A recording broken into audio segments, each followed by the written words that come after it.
massive egos. That's the phrase David Woolley used, and he didn't whisper it or dance around it. He said it straight to Kody Brown's face during the season 21. On one special. The second those words landed, you could practically feel Kody's blood pressure spike through the screen. And let's be clear, this wasn't some random critic lobbing insults from the outside. This was Christine's husband, a man who's been around polygamous families since he was 2 or 3 years old, calmly delivering truths Kody clearly wasn't prepared to hear. And what followed, pure reality, television chaos. David didn't hesitate for even a moment. He stared straight into the camera and stated plainly that polygamous men tend to have enormous egos, and worse, they enjoy watching women compete for their attention. Saying that while Kody sat watching from another screen, absolute perfection, people close to production say the tension in that moment was suffocating. David's credibility is exactly what made this so uncomfortable for Kody. This isn't a man speaking from theory or rumor. David grew up inside this world. His own sister is currently in a polygamous marriage. He's seen the dynamics up close, the parts most outsiders never get to witness, and that's when Robyn jumped in. As expected, she rushed to shield her husband's bruised ego with a dismissive rebuttal. She argued that David's sister belongs to a different group, as if that somehow erased everything he experienced growing up. Translation: your lived reality doesn't count because it makes my husband look bad. The mental gymnastics required to reach that conclusion are honestly Olympic level. So let's get this straight: decades of first-hand exposure suddenly mean nothing, because it wasn't the right version of polygamy. Sure. Then came the comment that had viewers cheering from their couches. The host admitted they wished David and Kody had been in the same room for a true face-to-face confrontation. And honestly, can you imagine Kody without a screen to hide behind, forced to respond in real time to David's accusations? Insiders say Kody was visibly rattled throughout the exchange, and his body language gave away every ounce of discomfort he tried to conceal. What makes David's comments hit so hard is how simple they are. He wasn't attacking Kody as a person. He was calling out a structural truth about polygamy itself. One man, multiple women, all competing for the same affection. That equation doesn't lie. And neither did David. Speaking that truth on national television took guts, and it set the tone for what would become one of the most revealing tell-all specials in Sister Wives history. But make no mistake, David's words were only the spark. What followed would ignite revelations buried for decades. This confrontation matters because it's something we almost never see on Sister Wives. Two men from completely different worlds clashing over the reality of polygamy. David spoke from lived observation and genuine concern for Christine. Kody responded from a place of wounded pride and defensiveness. The contrast couldn't have been clearer, and viewers caught every second of it. One detail eagle-eyed fans noticed immediately was Kody's nervous habit. During the most uncomfortable moments, he kept fiddling with his beaded bracelet whenever the spotlight turned on him. Body language experts say that's classic self-soothing behavior, something people do when they're deeply unsettled by what's being said. Let that sit for a moment. This is a man who spent 2 decades on television defending polygamy, and yet he couldn't even keep his hands steady when someone finally challenged his worldview. The production team knew exactly what they had captured. One crew insider admitted they desperately wished David and Kody had been in the same room for that exchange. And honestly, the fact that they weren't only made the moment more revealing. Even with screens separating them, David's words clearly shook Kody to his core. Now imagine them sitting just a few feet apart. But make no mistake, this tell-all wasn't just about David versus Kody. Not even close. The one special unleashed revelation after revelation, leaving viewers scrambling to keep up. Meri showed up with receipts. Janelle's behavior stunned fans who had been applauding her independence, and Kody's attempt at an apology only highlighted how little personal growth he's actually achieved over the years. This wasn't a typical reunion filled with soft questions and emotional deflections. What emerged instead was a family in complete chaos. Alliances shifted in ways no one saw coming, forcing longtime viewers to reevaluate everything they thought they understood about these relationships. The revelations surrounding Janelle's entry into the family were especially unsettling. The comments she made about choosing Kody and her continued defense of him throughout the special raised serious questions. And then Meri dropped a bombshell that changed the entire context for anyone who didn't know or had forgotten. Janelle was Meri's sister-in-law before she ever became her sister-wife. Yes, Janelle was married to Meri's brother Adam before setting her sights on Kody Brown. The layers of complexity here are almost overwhelming, and Meri wasn't finished explaining how it all unfolded. According to Meri, there was a very specific turning point. Janelle saw Kody walk into a room, and that was it. Like a lightning strike. Suddenly, a woman married to Meri's brother decided she wanted to join Meri and Kody's marriage instead. People close to the family say, this moment has always been deeply painful for Meri, and hearing her speak about it so openly on television marked a major breakthrough. The casual way Janelle appeared to dismantle multiple relationships in one decision is genuinely shocking. But somehow, the story manages to get even worse. When Janelle and Kody decided they wanted to marry, they chose a date that should make anyone recoil. They wanted their wedding to take place on Meri's birthday. Let that sink in. Janelle and Kody planned to celebrate their union on the very day Meri was born. The sheer nerve of that request is almost astonishing. And when Meri understandably objected, she was told it was no big deal. Those exact words, one longtime observer of the family put it perfectly. This was the first glaring warning sign that Meri's feelings would always come second. That early dismissal set the tone for decades of emotional neglect that followed. Viewers watching the segment were furious on Meri's behalf, because this wasn't just a scheduling issue, it was a preview, a clear indication of how Janelle and Kody would continue to treat Meri throughout the plural marriage. Her boundaries were never the priority. Her feelings were treated like inconveniences, obstacles to be moved out of the way. The fact that Meri can now speak about this openly shows just how far she's come in processing the emotional damage of her time in this family. But it's also clear the healing isn't finished. These conversations reopened wounds that never truly healed. And then Meri said something that stopped viewers cold. What she revealed about Janelle's motivations completely reshaped how fans understand why Janelle wanted Kody in the first place. During the tell-all, Meri shared a comment Janelle once made, and it left viewers deeply unsettled. According to Meri, Janelle said she wanted her sons to be built like Kody. Let that land. She was, in essence, choosing a husband based on the physical traits she wanted passed down to her future children. The implications of that statement sent fans spiraling. This wasn't about love. It wasn't about spiritual alignment. It sounded like genetic selection. Janelle looked at Kody Brown and, allegedly, her focus wasn't romance. It was what kind of offspring he could help produce. Those close to the situation say this revelation casts Janelle's entire relationship with Kody in a completely different light. Was there ever real romantic attachment, or was Kody simply a means to an end? The transactional nature of that mindset is deeply uncomfortable. The backlash toward Janelle was immediate. Social media lit up with viewers calling the thought process disturbing and gross. One longtime fan wrote that they always saw Janelle as the practical one, but this felt cold and calculating. Another said this revelation made her feel like she never truly knew Janelle at all. The shift in public opinion was fast and dramatic.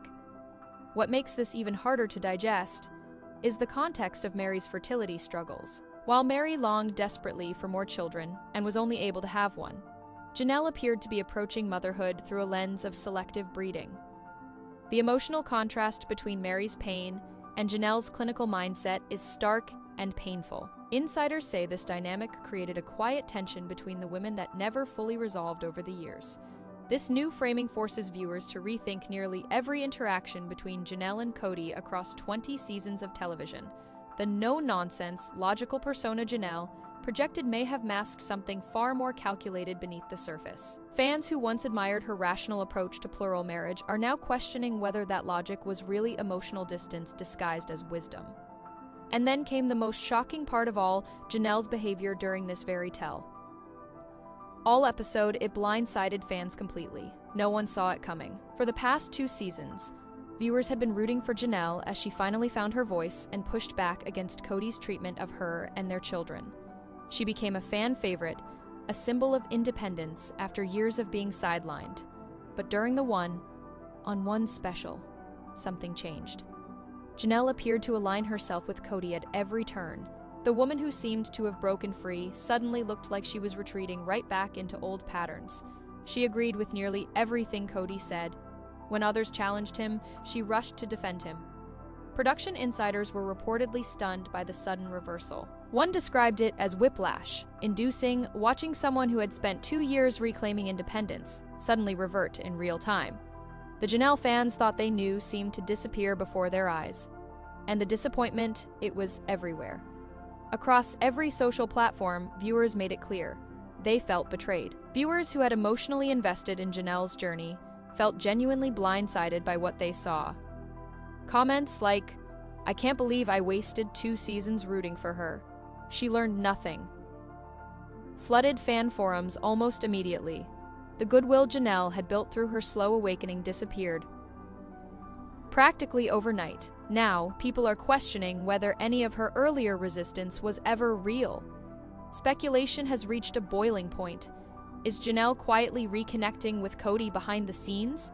Are financial factors influencing her sudden shift? Did something happen off camera that viewers don't know about?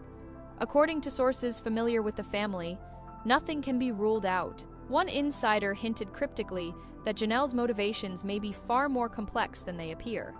What makes this perceived reversal so painful is that Janelle was supposed to be different. She was the one who seemed to recognize Kody's manipulation, the one who chose her children over his ego, the one who picked independence, even living in a trailer, over comfort inside a toxic household. Watching her seemingly abandon all that growth has been heartbreaking for viewers who truly believed in her transformation. And then her defense of Kody took an even darker turn when the conversation shifted to Meri's friends. What Janelle said next made fans seriously question where her loyalty actually lies. The friend controversy that exploded during the tell all exposed deep fractures within the family. Kody went on a full-blown rant about Meri's friend, Jen, accusing her of getting in Meri's head and being responsible for Meri finally leaving the marriage. According to Kody, this outside influence poisoned their relationship, and therefore deserved the blame. The nerve of blaming a friend instead of owning decades of emotional neglect was astounding. Meri, for once, refused to back down. She stood her ground with a firmness viewers rarely see from her and delivered a line that sparked applause across living rooms everywhere. "You don't get to have an opinion about my friends." The clarity and resolve in her voice were unmistakable. After years of letting Kody control the narrative around her life, Meri finally drew a hard boundary. Insiders say this moment marked a significant breakthrough in her healing, and then Janelle spoke and instantly erased what goodwill she had left with fans. She sided with Kody. Janelle argued that Kody absolutely had the right to have opinions about Meri's friends if those friends were critical of him. Translation: Kody's discomfort with criticism outweighs Meri's right to supportive relationships. The logic is so twisted it's hard to follow. At the heart of this is Kody's compulsive need to control every narrative connected to his family. He cannot tolerate anyone offering his wives or ex-wives a perspective that challenges his own. Observers familiar with the pattern say it fits classic narcissistic behavior. Anyone who threatens the story, Kody tells himself, becomes an enemy that must be shut down. Friends, relatives, anyone willing to speak truth becomes a target. What makes Janelle's stance especially disappointing is the hypocrisy. She has her own friends who supported her through difficult moments. Would she tolerate Kody trying to control those relationships?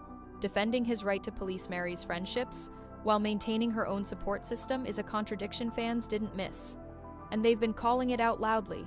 But the tell all wasn't finished, revealing Kody's true nature. The apology segment would take things even further, and what happened next left viewers questioning whether this man is even capable of genuine remorse.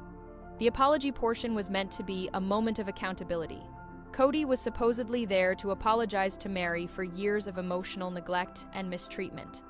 And that's where things really went off the rails. Christine, who clearly has no lingering affection for her ex-husband, actually commended Meri for how she handled herself during that attempted reconciliation.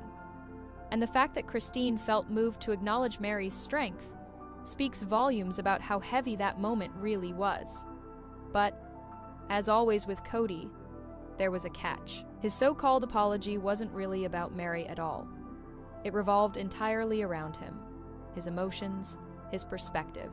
his personal journey toward understanding. There was little to no recognition of the very real pain he inflicted on Meri over more than 3 decades. According to sources who saw the unedited footage, what aired was actually the toned-down version. One insider described the full exchange as a perfect example of completely missing the point. Meri's reaction during this segment was equal parts heartbreaking and validating. She openly questioned why Kody was even there if the apology was only about his feelings. What was the point if he wasn't willing to take responsibility for the harm he caused? Her confusion highlighted the massive disconnect between what a real apology looks like and whatever performance Kody thought he was delivering. Let that really sink in. Even while apologizing, Kody managed to make himself the center of the story. This pattern isn't new. It mirrors how he's treated every one of his former wives. Christine spent years feeling invisible. Janelle watched her children repeatedly take a backseat to Robyn's. Meri was emotionally abandoned long before their marriage officially ended. In every case, Kody reframed himself as the victim, never the architect of the dysfunction. The apology segment was simply the latest example of a well-established pattern. What stood out most to viewers was Kody's apparent inability to understand why his apology fell flat.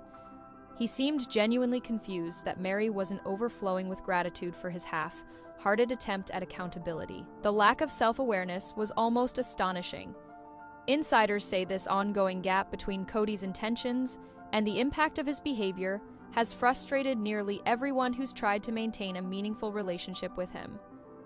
Then there was Robyn, and her response to the family tension only reinforced why fans have never fully trusted her. Robyn's behavior during the tell all deserves its own analysis, because once again, she showcased the calculated approach that's made viewers so wary.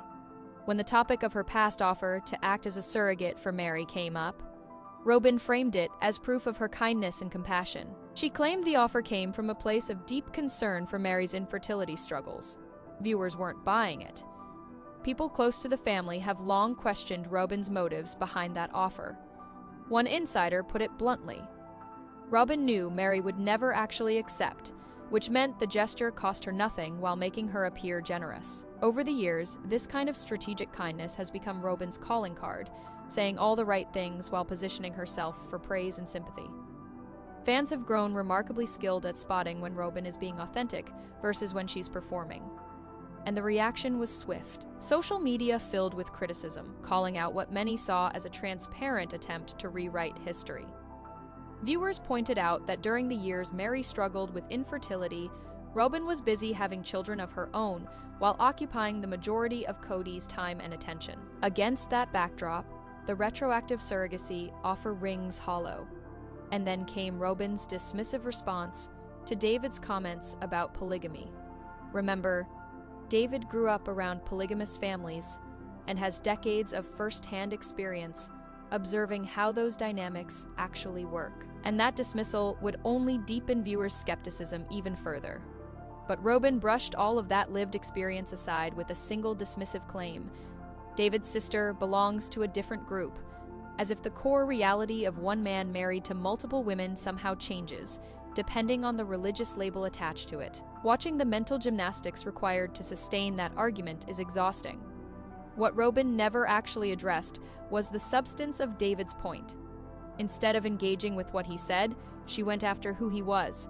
It's a deflection viewers have seen her use repeatedly over the years. When you can't refute the argument, discredit the person making it. Insiders say this pattern has made honest communication within the family nearly impossible, because Robyn refuses to confront criticism on its merits. The tell all peeled back layers of discomfort about the sister-wives dynamic, and the issues David raised can't simply be brushed away. No matter how much Robyn tries, his argument struck at the very foundation of plural marriage, and no amount of deflection from Robyn or defensiveness from Kody can make those truths disappear. At its core, polygamy, one man, multiple wives, creates unavoidable dynamics of competition and inflated ego. This isn't about religious differences or separate sects. It's basic human psychology. The math is universal. One husband, multiple women, limited time, energy, and emotional availability. The jealousy that grows out of that structure isn't an accident. It's built into the system. Experts who have studied plural marriage dynamics say women in these relationships are set up to compete whether they want to or not. The design demands it.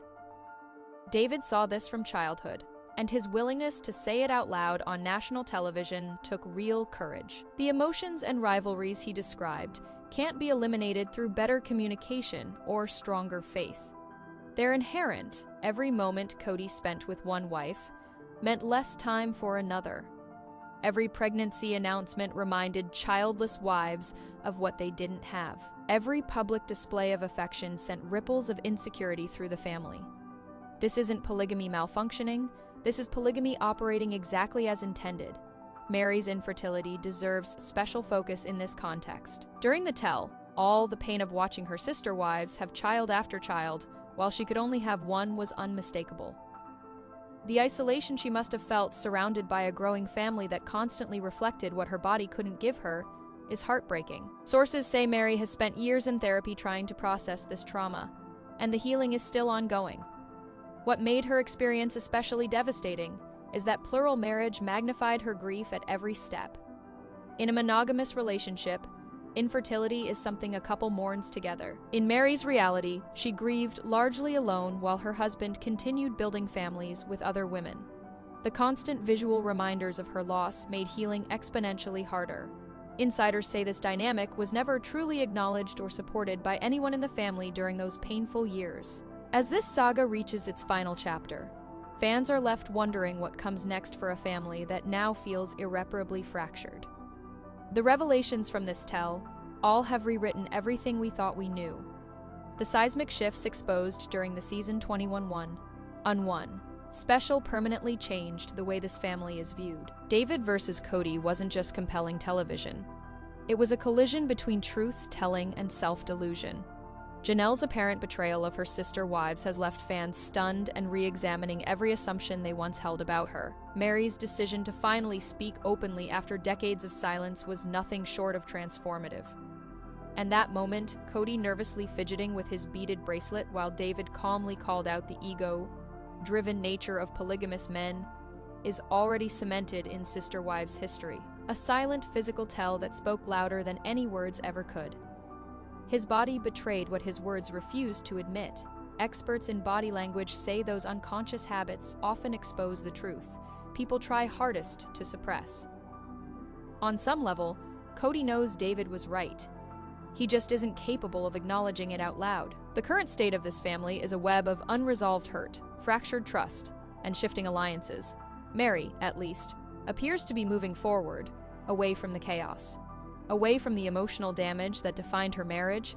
Her willingness to speak openly, to set firm boundaries with Kody, reflects real growth. The Meri we saw in this tell all is not the same woman who spent years trying to survive an impossible situation.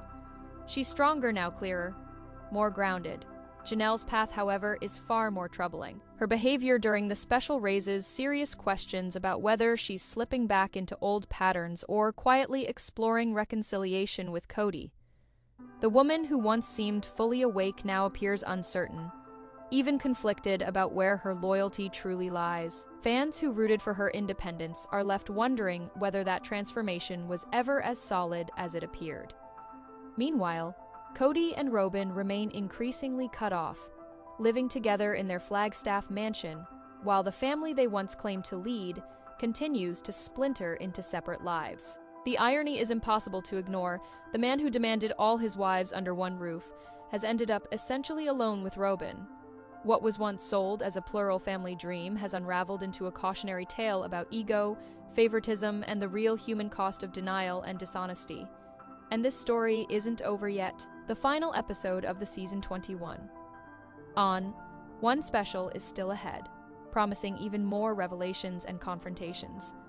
One question now dominates fan conversations everywhere after everything that's come to light. Is Janelle quietly trying to find her way back to Kody? Or is there another explanation for her confusing behavior during the special? The theories are endless. Only time will tell which one turns out to be true.